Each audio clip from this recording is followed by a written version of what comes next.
soc de la Seu d'Urgell, vaig estudiar un grau de física, però després em vaig especialitzar en un màster de professorat i actualment faig cursets per poder-me tenir el perfil de diversitat i treballar amb nens amb risc d'exclusió social.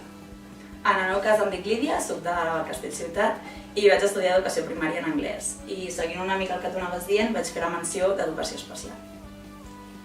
Del TLN espero créixer professional i personalment. Llavors, pel que fa a la vessant personal, com cada vegada que és el que dèiem, que surts una mica de la zona de confort, doncs esperes anar més enllà. Llavors, per una banda, espero i desitjo conèixer molta gent amb les que poder trobar vincles permanents en el temps, aprendre molt bé l'italià, espero que d'aquí res pugui parlar-lo bé i conèixer nous llocs, noves gastronomies, noves cultures i tot el que ens vingui a deparar aquest projecte.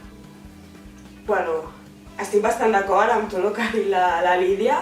En el meu cas, que me'n vaig a Alemanya, no parlaré tan bé l'alemà, però espero emportar-me un bon pessic. I què em pot aportar? Doncs treguer-me el gusanillo de no haver marxat d'Erasmus quan estava estudiant i temps, perquè a vegades estem aquí i ens centrem més en altres coses que en nosaltres. Què puc aportar al TLN? Doncs molt bon rotllo, m'agrada molt la gràcia, fer conyes, però també seriositat. Quan estic treballant m'agrada fer-ho donant el millor de mi. I treballaré amb nens o adolescents, així que suposo que aprendre d'ells i que ells aprenguin de mi, que crec que és el més important.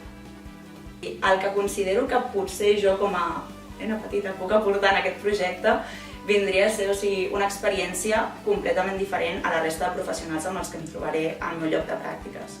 I és el que deia, potser haver cursat com els meus estudis a l'Autònoma en un lloc així més utòpic, revolucionari, em donaran i m'ajudaran a donar altres punts de vista en quant a l'educació i també tot el meu llegat i bagatge en el món del lleure.